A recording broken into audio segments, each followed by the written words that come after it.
Tanya for the 20th of Teves prefers the story. The Rabbi Menachem HaKohen, he was a politician in the land of Israel in the 1970s, and he fought for many very positive things, but because he didn't follow the party line perfectly, he got a tremendous amount of attacks. And when the attacks reached a very, very high point and he just couldn't take it anymore, he traveled to New York to talk to the Rebbe, the Lubavitcher Rebbe, and he said that the personal attacks have reached an intensity that he can't deal with anymore.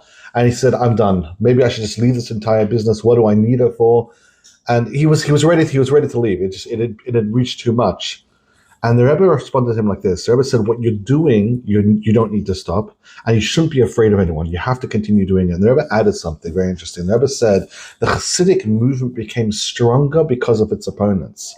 When a person doesn't have an opponent, then when a person no longer has an opponent, then they have to examine themselves and wonder, am I doing something wrong? Why don't I have any opponents? The fact that you have opponents, the idea is, that makes you into a far stronger person and also makes you understand that you're going in the right direction. The Tanya today is finishing chapter 13.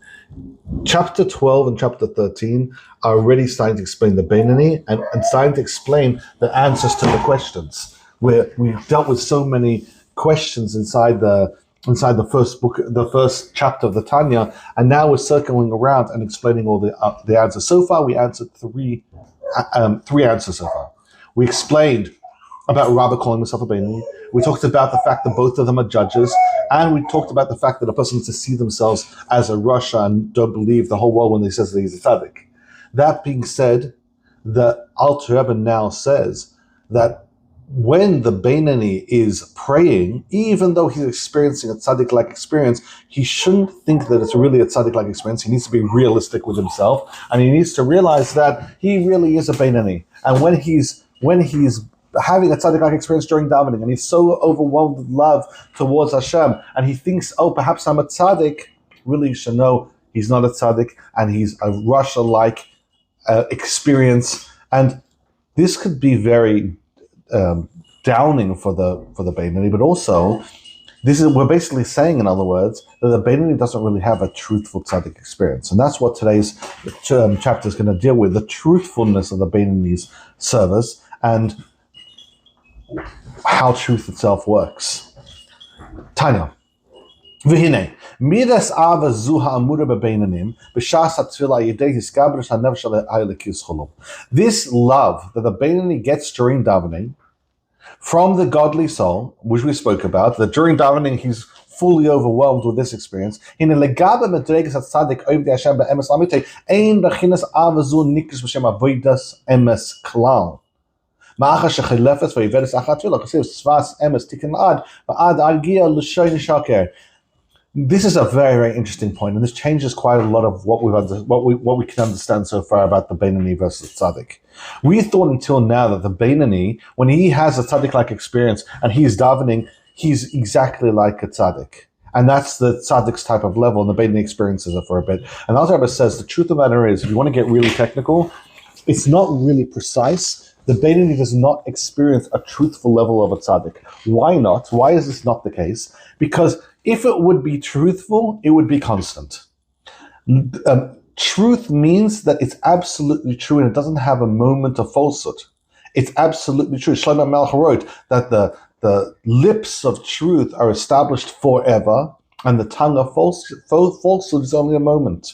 Which means that if something to be truthful, it needs to be continuous. Which means if the Beinani is experiencing this love towards Hashem during davening and he believes it's all truthful, but then once davening's over, he goes about his life, and then the Yetzer Hara slowly starts to creep up and starts to tell him to do dreadful things. Well, obviously, it wasn't truthful when he davened.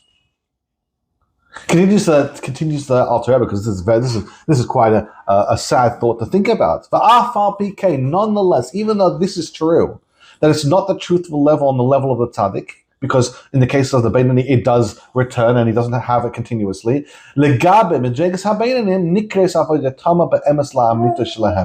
Even though this is true, For the level of the Beinoni, we don't have to worry because it's considered like a perfect service in their level of truth. Which means for the level of truth of the Beinoni, when they have a davening and their davening is filled with the love of Hashem, it's absolutely truthful. Each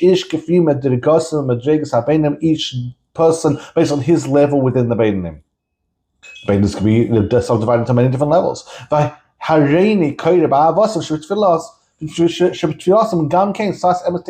And because they're being truthful to the level of ability that they're at, therefore it's considered like a language of truth. That's their level. That's where they're holding in their life.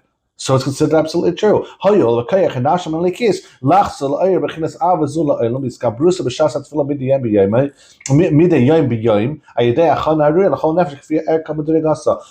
their godly soul has the power to wake up continuously, and every single day when they get up and daven, and they have their spiritual preparation before the davening, and then they start to feel the experience of their level of the Beinoni, that experience is considered truthful. Now you want to line it up with the tzaddik?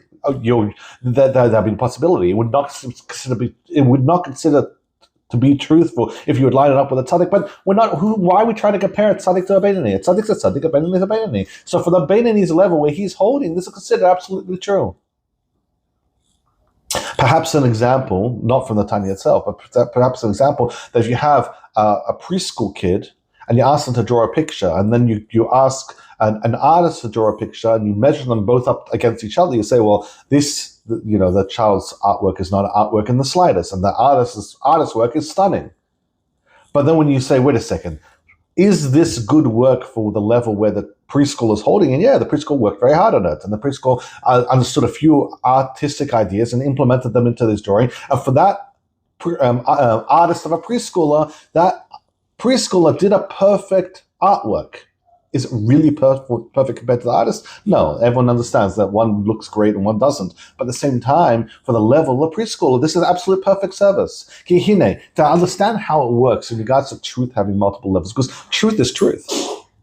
So how is it possible for a tzaddik it's considered true, and because it continues endlessly, and then for the Beinoni we somehow say it's true, but it doesn't seem to really be truthful, because after davening's over and the passion's gone away, and now he's dealing with all the temptations of this world.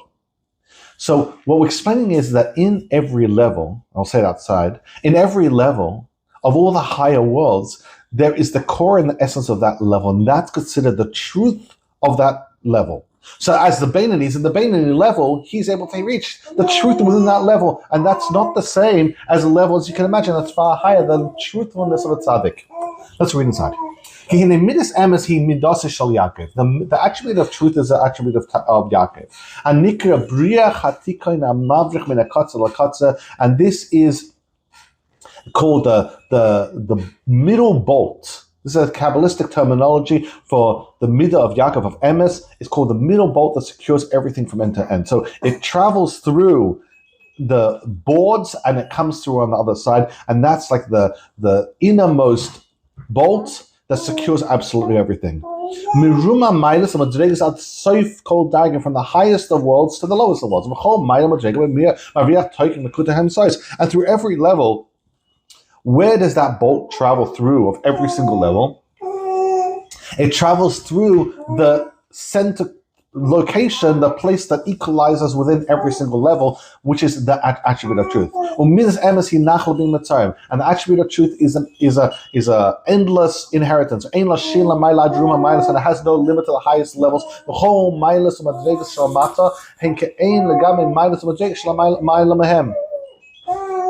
כי ידוע לידיכם שבחינס ראש המכם של מדרגס התחתונס הן למטה בחינס הכפיים ורגלי מדרגס העליונס מהם במרזל רגלי חייס כנגד כולם. So the level of Yaakov is the level of truth that flows through every single level. Within that level, that perfect core and essence of that level is that truthful element of Yaakov that runs through it. In the lowest level, it represents a much lower level of truth, and in the highest level, it represents a much higher level of truth. And you have the higher levels, one after the other, as Kabbalistic terminologies, the ideas of the soles and the feet are in the higher, the highest levels connected to the soul and feet. So the lower levels and the feet are the highest, which are the types of angels. They're far higher than them, and their lower levels are highest within the lowest ones. These are Kabbalistic terminology, but in short, what we're saying is that the level of truth can be found on every single level. And in that level, it's absolutely true. And even though that level of truth doesn't even compare at all to the level of truth that exists on the higher levels. Thank you so much for joining the Tanya Initials. Five of Elizabeth Ben Yamin Alevi, Moshe Aaron, Agrei Ben Yosef, Reuven Ben Emmanuel, Aaron Ben Abraham, Esther Bas Moshe Mordechai, Yitzchak Ben David, Shemad Bas Chayes, Kosei Bas Shan Rozi, Alko Rachel Ben Gandai, Menachem Ben Gandai, Eliyahu Moshe Ben Abraham, Sarah Miriam Bas, Chaim Ben Yamin, Chaim Moshe Bas, Shimon Abraham, Kushem Ben Yaakov Ben Aaron Ben Nasbat Talat, Kevin Chaim Moshe Bracha Ben Yaakov Gada, Moshe Ben Esther Ben Hamad Ben Edel Lebes, Yan Ben Minus Yehud Leben Manya, Yosef Ben Shemasai, Shuvakar, Yehud Ben Rifkin, anyone else into Fushlan, 60 soldiers around the world, especially designated shelters, successful soldiers who defend the Jewish people, Peter tell the captives, and speedy coming Mashiach. Have a wonderful, very successful day, and thanks so much for joining.